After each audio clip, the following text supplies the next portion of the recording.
Hey everyone, welcome back to On Purpose, the number one health podcast in the world. Thanks to each and every single one of you that come back every week to listen, learn, and grow. Now, you know that I'm always trying to discover interesting stories, fascinating people who have so much to share through their life, through their experience, what they've been through, what they've achieved, and what they've seen. And today's guest is someone that I've been so excited to speak to for quite a while now, and I'm so glad that we finally have her online. So today's guest is none other than Olivia Culpo, who's created a substantial platform in modeling, beauty, and fashion. What began as a minor pageant run turned into a multi-title winning streak, culminating in a highly successful modeling career that has since made her a household name. In just a matter of years, she's created a massive worldwide platform that stretches across entertainment, beauty, fashion, substantiating herself as a fierce entrepreneur and business-minded woman. In August 2017, Olivia opened the restaurant Back 40 with her family in North Kingstown, Rhode Island. Welcome to the show, Olivia Culpo. Olivia, thank you so much for doing this. Thank you so much. I have to say, you really nail the intros. I've heard a few of your, actually every single one of your podcasts, really. And I'm always so amazed by your way of communicating and also the intros. I mean, I don't deserve that. I don't deserve that at all. So thank you. Well, you deserve it because it's all true, but we love you more for saying you don't deserve it. But I had no idea that you actually listened to the podcast. So now I'm like the one who's feeling like I don't deserve that because I had no idea that you were a listener. Oh, absolutely. Yes, you are constantly inspiring me. I love the topics. I love your guests. I take away every tidbit that I can, and I'm all for doing the self work. So thank you for making it easier for us to become better and happier people. Oh, you're the kindest. Thank you so much. Well, I want to dive straight in because I have so many things I want to talk to you about. And the first thing I want to ask you is just some conversation starters for us to get in there. I heard that you are about to open your second restaurant, which you co-owned with your dad in New England. Could you tell us a bit about, first of all, congratulations, but could you tell us about where the passion for that came from and especially doing it with your father? I mean, that sounds so special. It is really special. So I come from a big family. I'm the middle of five, and my dad and my mom both started their career as professional musicians, and that's how they met. My dad had five kids when he was like 32, and he really didn't know how he was going to be able to support us and give us the life that he wanted us to with his salary as a musician that was non-existent because he wasn't getting hired. So he had to put things into perspective, and he started as a bartender. He really worked his way up. He used to count every single penny he would take, and now he owns that bar and owns a lot of other restaurants. And I think growing up with his work ethic inspired me to always want to do something in the restaurant industry. But on top of that, I think just seeing the community that you build through restaurants is amazing in itself. Like good food and good people and quality time is like that's what life is about for me. And I grew up around that, and so I really do love and appreciate it. That's so beautiful to hear. And I mean, that leads nicely on to something else I discovered about you is that you play the cello and you're a trained cellist. Is that right? I mean, that's incredible. I mean, how long has that taken? How many years has that been? So I grew up, everyone in my family plays instruments, and my mom and dad grew up playing instruments as well. So they kind of gave me the cello and said, "This is your instrument." Everybody got a different one. So I started when I was really young, and it was awesome. I really enjoyed it for the most part growing up. I think I started to really resent it and my parents during my angsty teen years when they would send me to band camp every summer for like 8 weeks. But looking back on it, it was something that I think they did in my best interest. And I know that it was probably the best thing I could have been doing with my time. But yes, I'm so grateful for it. It's very, very cathartic to play every once in a while and kind of escape. That's beautiful. That's so wonderful to hear. I mean, with your parents, and we've already talked about them twice, and they come up again and again in so much of the important formative areas of your life, as parents do. But in the early years of your career, your parents, as far as I believe or know, they were kind of against you joining pageants. And I want you to share your experience during your first pageant competition, if you don't mind sharing that with our audience. Yeah, it was tough. Well, I was studying communications and acting in college, and I had this itch to just I wasn't enjoying college. I didn't feel like I was where I wanted to be. I wanted to just do something that would impress myself, I guess, in a way. So I really wanted to work on my stage presence. I wanted to have an opportunity to just grow in any way. So I told my parents I wanted to do this pageant, and you have to pay to get in. They wouldn't pay for anything. They wouldn't help me with any of my training. My mom refused to go to the to the Miss Rhode Island preliminaries. They just thought it was a big, I don't know how to say this without sounding horrible and offending people, but they just didn't think that it was the best use of my time. And they also didn't realize why I was pursuing cello as my hobby. I think that's really what got them. To them, it felt very vain that I would think that entering this pageant would help me as much as maybe entering an orchestra or like trying to get into a symphony, for example. So they didn't understand it, but they came to because they had to. Is your relationship with your parents always been like you ask for forgiveness, not permission? Or did that evolve over time? How did you get that confidence as a young woman to just be like, well, this is what I want to do and I'm going to learn this? Like, what gave you that? I think a lot of people today, a lot of questions I get is a lot of insecurity where people are like, well, my parents don't agree with it, or my brother or my sister don't agree, or I don't have support of my family. How were you able to do something that can be quite challenging as a young person? Oh, absolutely. And I think when you're working toward any goal, it's so important to preserve your sense of self and your confidence. And I protected myself. I didn't tell anybody that I was doing this. I did not tell a soul. Nobody knew. I was just working out, working on my public speaking. My I didn't know any of this stuff. I grew up as a band geek. I didn't even know how to put on makeup. It wasn't really something that came supernatural, believe it or not. So I just did the work, and I didn't expect it to go anywhere. Yeah, and so it kind of took a form of its own, but it was never something that I sought out for. Yeah, no, absolutely. And I love hearing that because I think I align with you very closely on that.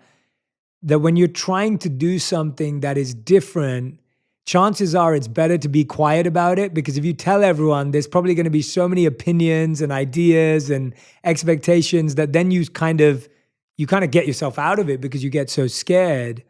And so I really resonate with that. That makes a lot of sense. You mentioned, Olivia, confidence there. I wonder what made you confident back then and what makes you confident today? Has your definition of confidence changed? Has being confident changed for you as you've had all these different experiences in life, of course, as you've grown as well?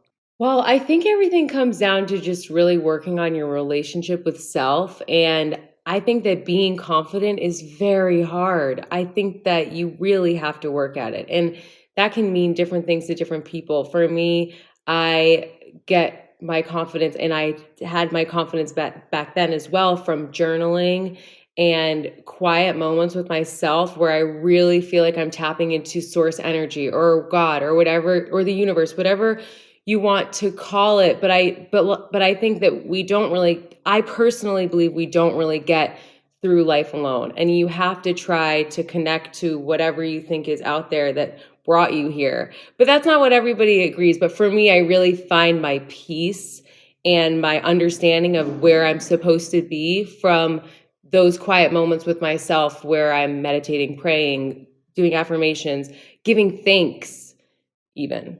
And is that something that's always been a part of your life, or was that something that you discovered along the way? When did prayer, meditation, all those beautiful things you mentioned that I know our audience also loves and our community loves, when did that get introduced to your life? Was that something that you had from your parents, or was it something you learned along the way?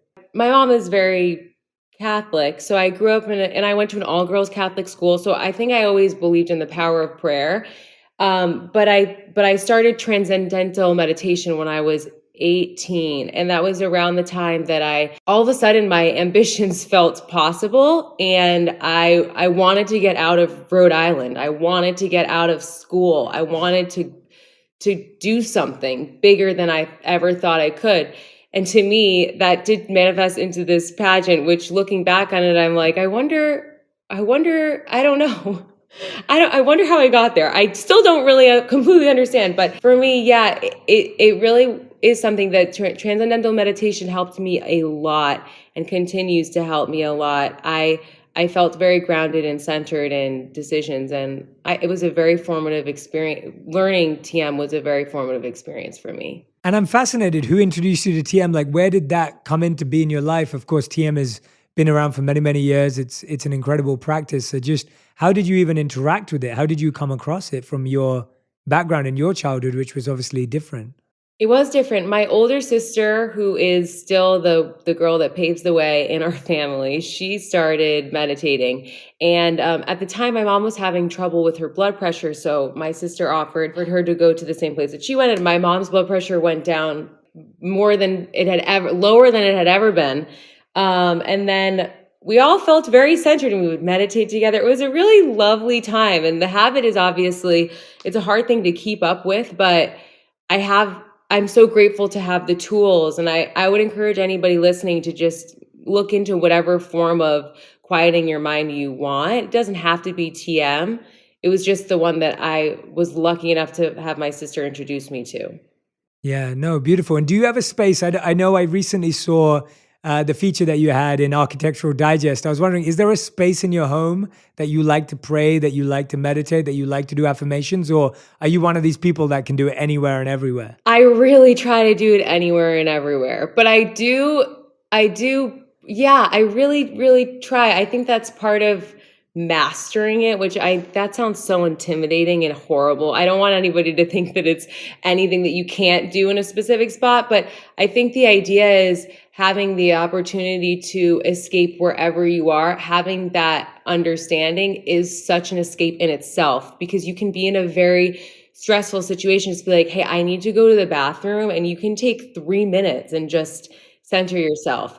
Or you can be on a plane on your way to somewhere you don't really want to go, or maybe you're anxious traveling, I don't know, or maybe you're in a room full of people that are just bothering you. You can quiet your mind, and it's a tool that takes time to definitely harness, but it does get easier, I will say, which I'm sure you know all about. I know that you're a big meditator. Is that a word? Yeah.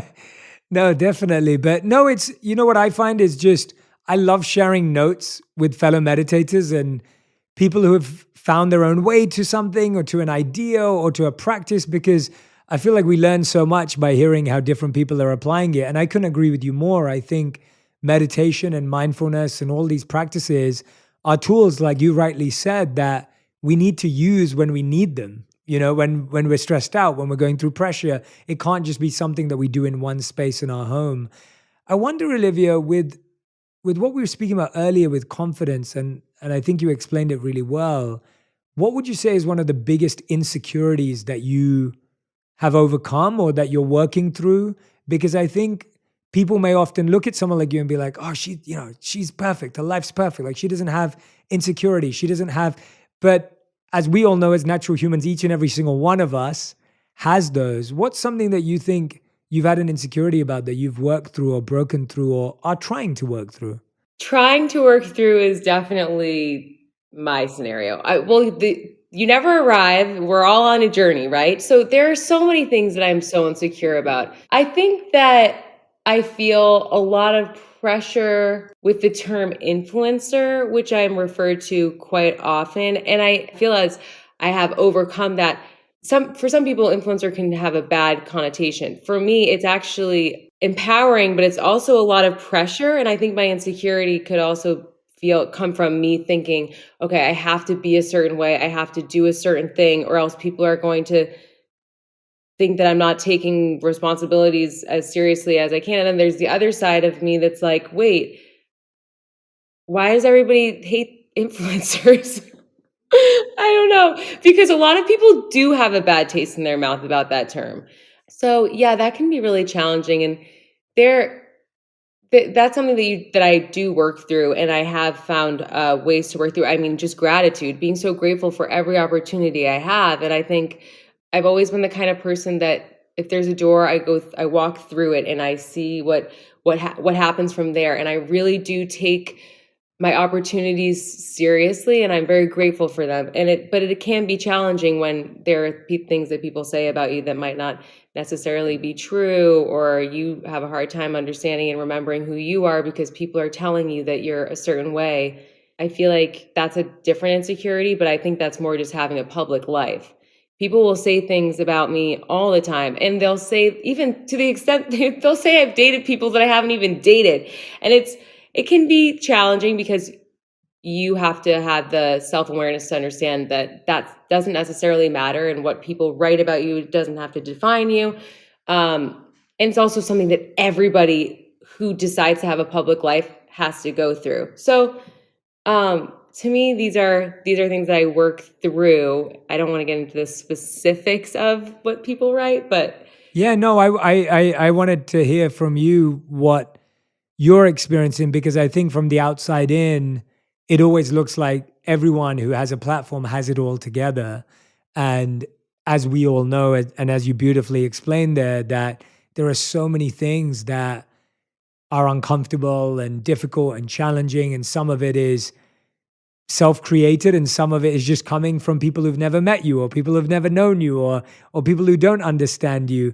I guess who do you think in the world, who are the relationships that you turn to for feeling understood, for being connected? Who are the people in your life that you turn to for those open, honest conversations? oh, definitely my sisters. I have two sisters that I'm very, very close with. They really help me. We really help each other. I mean, the good thing about sisters is, I think, well, I genuinely think sometimes we're the only people that would be able to stand one another in a lot of ways. But we're also, I don't think that there's a love that I could experience like, my sisters are my friends and my sisters. That's just a combined amount of love that will always tie us together. And I lean on them to be honest with me when I'm being horrible. They will tell me and shoot it to me straight. I rely on them to ground me and remind me of what's important. They are a sounding board when I need advice or I want to flesh out an idea. And they mean so much to me, and it's a very reciprocal relationship because we will all help one another. Definitely them. And you know what they tell me that really hits home? Get over yourself. Nobody really cares.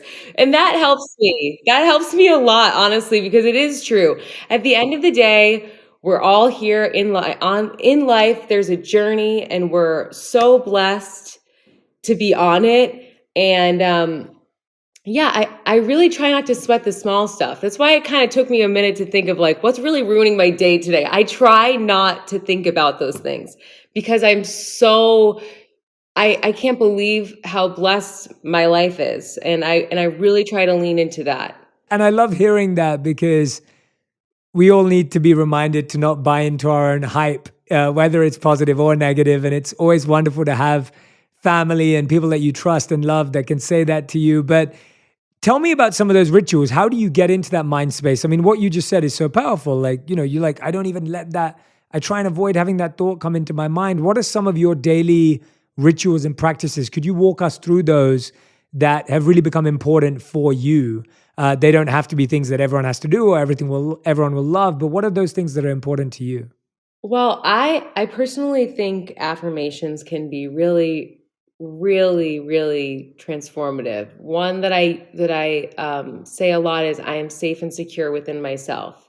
And that kind of reminds me to not seek outward validation, which my job is literally outward. Like, it's very hard not to seek that when you are feeling the pressure to show up in a certain way. And I also really believe in the power of prayer. I'll get on my hands and knees and just ask God for an answer, and I get it. In one way or the other. It's not always in the perfect timing, but that's personally something that really helps me. I love those. I love those. And I love that affirmation. It's such a powerful, simple, and beautiful one that we can all use. And I think no matter who we are, we all seek validation externally, in any field of life, whether we're seeking it in our family or our workplace, or whether it's on social media and online.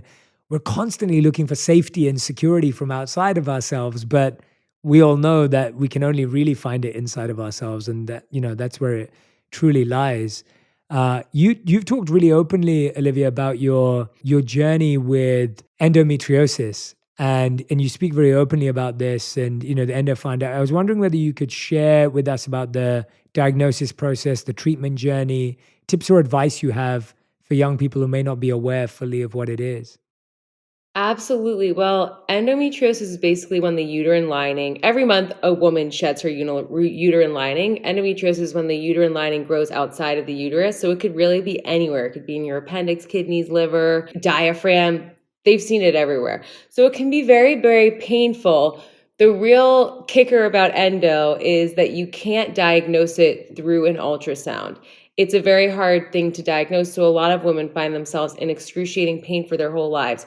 Or, in my opinion, worse, they don't experience pain because their endo is in a place where there aren't a ton of nerves. And then they want to get pregnant and they're unable to get pregnant because they have this disease has wreaked havoc on their eggs. So it can be really, really isolating. And I've decided to lend my platform to it to help people in that and have a voice for the women who feel like they weren't heard, because the average diagnosis for endo is about 8 years, because it's so hard to find. Like, you have to go into surgery to find the endometrial tissue. It's not going to show up if you go in for your, pap smear or ultrasound or, you know, I think maybe sometimes they can see it in a CAT scan, or sometimes you'll have a blood-filled cyst called an chocolate cyst, which is like an endometrioma, and that can be attached to your ovaries, and maybe they can see it that way. Um, but it's very rare that, I mean, not, yeah, it's rare that that would happen. And a lot of women really suffer. And I wanted to lend a voice, and I wanted people to be able to know what to look out for so that they're not, in their late 30s, early 40s, or even in their 60s saying, I could never get pregnant and I never knew why. It's like, well, that could be why. It gives you answers.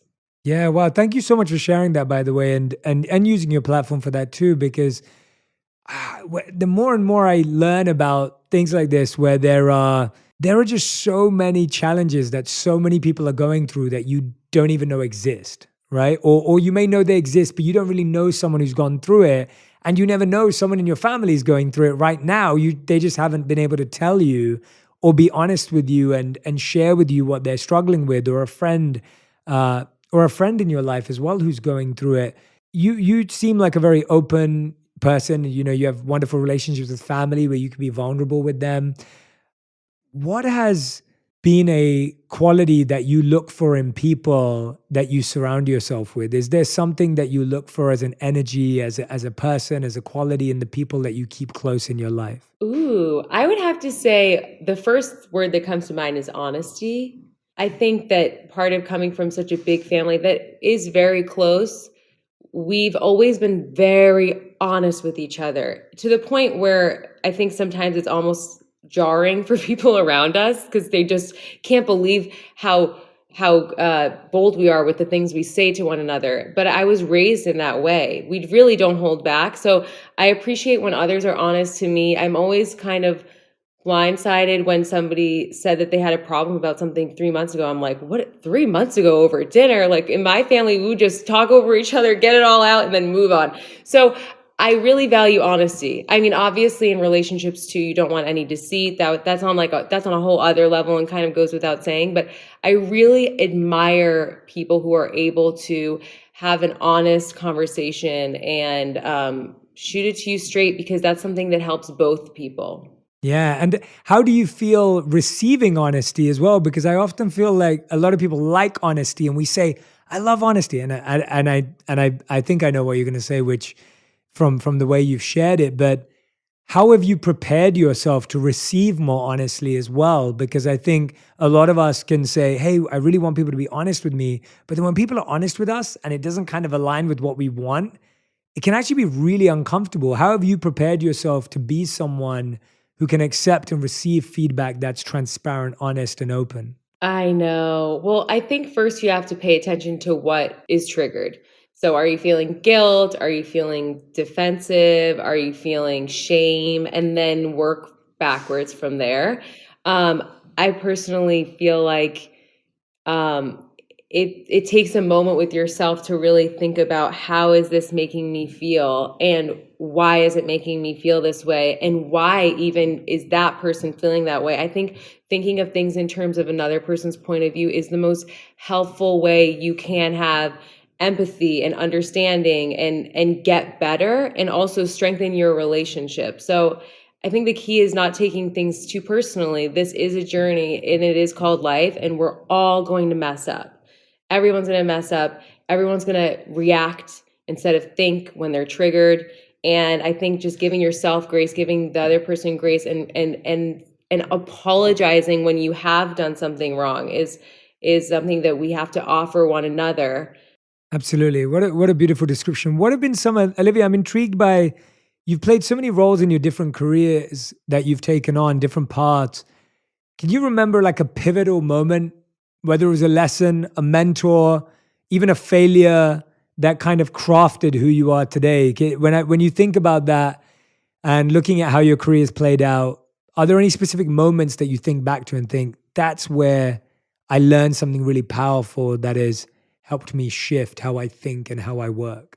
Oh yeah. Yes. Oh my gosh. Well, didn't really want to go into this, but no, I'm just kidding. It's fine. It's actually a great story, and I'm so grateful for it. And it was very, very formative for me. So, when I first moved to LA, I was in a relationship, and that's why I moved here. And I was completely thrown when that relationship ended because I had no sense of self. I had nowhere to live. I had no money. I was raised in a very, well, I don't know if this would even be considered traditional anymore, but I was raised where, I don't know, my dad was the breadwinner and my mom was the mom. And she also worked, but, my dad felt it was just a different type of dynamic. So it was the first time that I realized, like, I'm my breadwinner. I have to do this. I have to work really hard.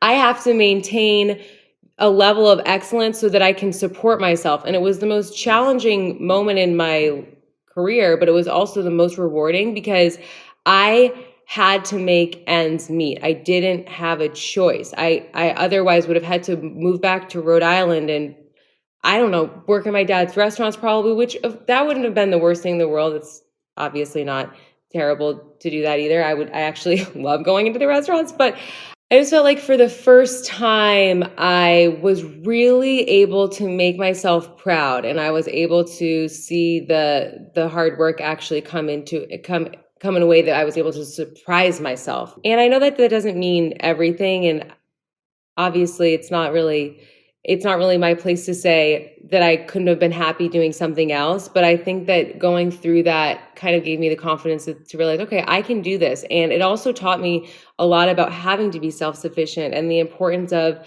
being a woman in society. You think sometimes that your partner is going to support you for life, but it's just not the way to live. And I think that's why I also have such an entrepreneurial sense to me now, because I think it's important to show other women that same message that you can do it, you should do it, and you deserve it. You owe it to yourself for sure. Yeah, that's such, I'm so glad you picked that example because I think breakups can be so tough. Breakups, like you said, they can be the most like confusing times where you feel so lost and stuck and everything feels like it's falling apart. And to be able to rebuild from that and to recognize that that was a sign for you to find yourself and to actually go inward. But I love that you chose that example because I think, like I was saying, that so many people go through breakups and that breaks them, right? That really breaks them. And you saw it as an opportunity to have a breakthrough as to who you are. What do you think? Was it just the sheer pain of like, I need to figure my life out now that helped you get through that? Or were there other things? What was that really helped you figure out that that was a moment you needed to go inward? I think it was a few things. I think for one thing, it was definitely a little bit of pride and it was a lot of regret. I was really upset with myself that I allowed I didn't put myself first because I was supporting my partner. And in supporting my partner, I wasn't able to fulfill my dreams. And then I was eventually like, I really didn't have any way to support myself. So I learned a lot in that sense. But I think that in general, I would just tell somebody that you have to understand exactly where you fall in life. And if you're in a relationship, that doesn't mean that your life isn't your own. For me, the moments where I realized I have to pick myself up from by the bootstraps is when I didn't know how I was going to be able to afford my rent or my meals, which was crazy because I came from living this A-list life, and then all of a sudden it was just not my life anymore. And it was the best thing that ever happened to me. It was awesome. And now I make my younger sister pay a little bit of rent because I want her to really understand that one, she has to make ends meet, and one and B, two, she can, which are, that's a very important lesson in life to learn. You can. And I want her to feel that, even though sometimes she tells me that that's messed up and just doesn't pay. But it's still just the idea that I think I'm making her a better person, so it works for me. How old is she? She's 23, and I'm not kidding you. She Okay. just does. Sometimes she really just doesn't pay it. I love that you're outing her on the podcast. I love that now everyone's gonna know she doesn't. Well, maybe this will help her to step up. I love it. Yeah, Olivia, you mentioned there that that was where that entrepreneurial spirit, that desire came in. Tell us about some of the best entrepreneurial lessons you've learned over the last few years of building, so many different businesses, ideas, ventures. Tell us about some of the lessons you've learned on that journey. Well, I think the first thing I've learned is that it's really, really, really, really hard. And you have to be willing to put in the work. I think that I've always been the type of person to go above and beyond in terms of in terms of the time that I lend to certain things. I'm very thorough, and I can't really in good faith always say no to an opportunity. And to some people I've gotten before, like, oh my gosh, she's so thirsty. That's another thing I'm a little insecure about. But at the same time, that is why I was able to get success. I think because I have a lot of people who are my, my contemporaries, and I look at them and it's like we just didn't really give up. We just kept going, and every opportunity I really try to approach with an open heart and an open mind and gratitude, and just see what I can make of it. And I think that with that persistence, I was able to get the success and get to where I am now. Yeah, definitely. I couldn't agree with you more. I think persistence and consistency are really underrated because they're not as cool or sexy or hot as ideas, because it just means showing up, doing the same thing every day, even when you don't feel like it sometimes. I was speaking about that to someone recently. They were like, Jay, what do you think's the best skill in the world? And I think the best skill in the world is to be able to do what you need to do, even when you don't feel like it. Because if you're waiting to feel like it all the time, you may never feel like it, or you may only feel like it once a week. But actually, the more you do it and the more you practice it, you start actually falling in love with it more. And it starts with that desire of just that discipline and showing up. How have you crafted discipline in your life? I'm sure that so many areas of your life require discipline. Would you say that you're a disciplined person, or would you say you're a bit more of a free spirit, spontaneous person? Oh, I am incredibly disciplined. It's actually one of those double-edged sword type of situations because I'm a huge perfectionist. So that's what I mean by being super thorough. Like, it takes me so long to do something because I just want to make sure it's perfect, and that is something that I work on because it's not the best quality. But I think that, like you said, just showing up day after day, and just, like, continuing to get back up when you feel down or when you're pushed down. I look at a lot of people that I admire, and that's what they've done, that's what they're doing, and that's why they are where they are. So I really try to practice that in my life, although it can be very challenging. And you sometimes think that the world does revolve around you when something bad happens, but it's really just, this is not going to break me. I am going to get back up. I'm going to keep going. I don't know where I'm going, but I'm moving somewhere. I love that. Do you know what I've this is one of the reasons why I love the podcast, because you can follow someone online, you can, you can look at their posts and how they write and everything, and then you can get an opportunity to sit with someone. And I really see On Purpose as an excuse for me to sit down with people I find interesting.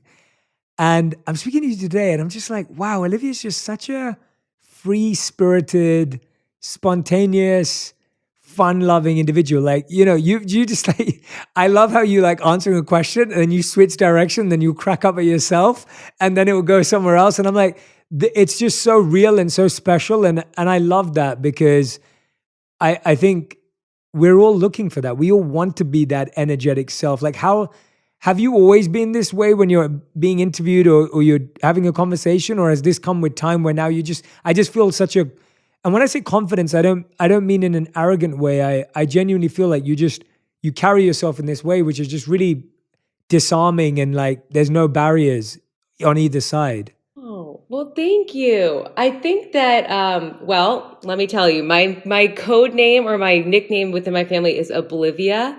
And a lot of my close friends can tell me that I have a way of blocking out things or circumstances, or, kind of playing the, well, what do you mean by that person, instead of, challenging people.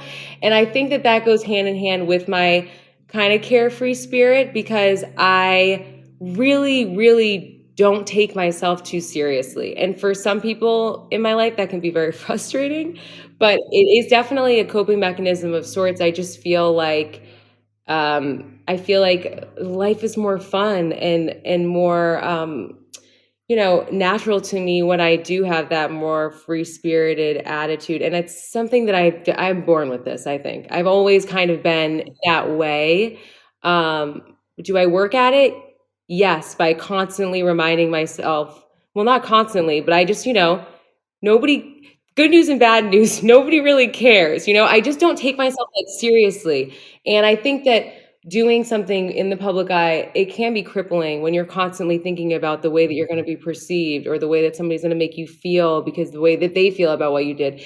And I've had windows of that type of experience, and it's just not the way that I want to live my life. It's not the best version of myself. It is crippling. It is debilitating. It's not great for your creativity. It's not great for your mental health. And practicing that and living that way it's probably you can tell me if it's a defense mechanism, but it works.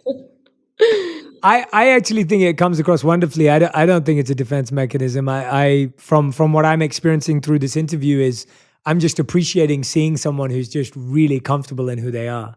And I love that. Like that's something that I find really something that I admire in other people, because I know how hard that is. And I know how challenging that can be when you are in the public eye. So I just want you to know that I enjoy and appreciate it, and for whatever it's worth. But yes, your energy is coming across wonderfully, and I think everyone's going to really appreciate that, because I think that's what we're all striving for. We're all striving to be ourselves in every scenario, and not feel like we're trying to be what everyone else wants us to be. Yeah. Yeah, I hope that I don't sound like an arrogant person, but Oh, not. no, well, it's not that Go on. well, I'm just thinking it's really, yeah. Well, what am I trying to say here? See, now I'm thinking too much. Oh no. Yeah, now I made you overthink. This is why you should not talk to me. This is why we should not do podcasts, because now you're overthinking it. No, I was honestly saying it as a genuine observation, and there is no arrogance in there at all. It's not arrogance. It's just freedom, and I think freedom is everyone's right. It's not arrogance. Oh, well, thank you so much. That means a lot. I'm going to tell all of my friends and family that call me Olivia that you said that. Do that. Although I may start calling you Oblivia because it's funny and I like it. So, I mean, go for it. but It's fine. Olivia, you've been so generous with your time, with your energy, with your spirit. I've enjoyed connecting with you so much today. As you know, we end every On Purpose interview with a final 5. So these questions have to be answered in one word to one sentence maximum. So it can be one sentence, but that's it. So, Olivia, these are your final 5. The first question is, what is the worst advice you've ever received? Try harder. What is the best advice you've ever received? Work hard and be a good person. My mom said that. Sweet. What's the first thing you do when you wake up in the morning? I cuddle with my dog. I'm one of those people. And then, yeah, What's the last thing you do before you go to bed? blow out my candle.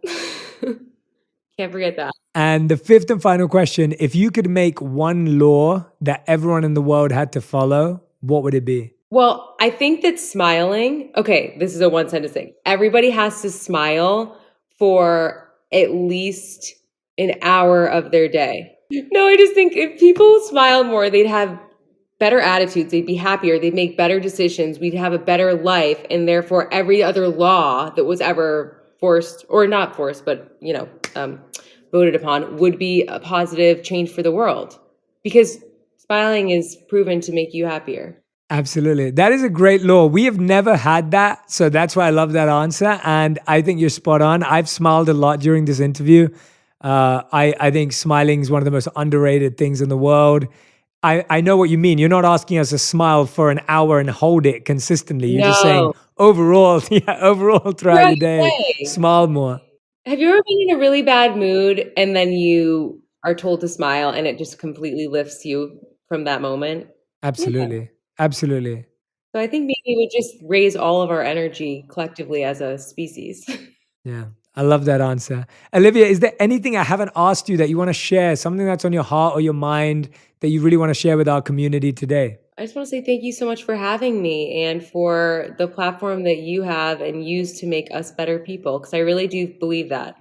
You're very inspiring, and I'm very happy to be a part of it in some way. No, thank you, Olivia. Well, I'm humbled and I'm grateful. And I know that after listening to this episode, everyone's going to be smiling a lot, laughing a lot, and experiencing that joy that you shared with us today. So thank you so much. And I look forward to meeting you in person one day. And thank you to your whole team who's been wonderful to work with. So thank you so much. Oh, of course. Thank you so much. Yeah, thanks, Olivia. Thank you, everyone who's been listening and watching today. Make sure that you tag me and Olivia in any of the nuggets of wisdom, the insights that stayed with you, anything that Olivia said that has resonated with you. Make sure you tag us on Instagram, on Twitter, or on any platform you're using so that we can see what connected with you. Thank you, everyone. We'll see you next time. And a big thank you to Olivia.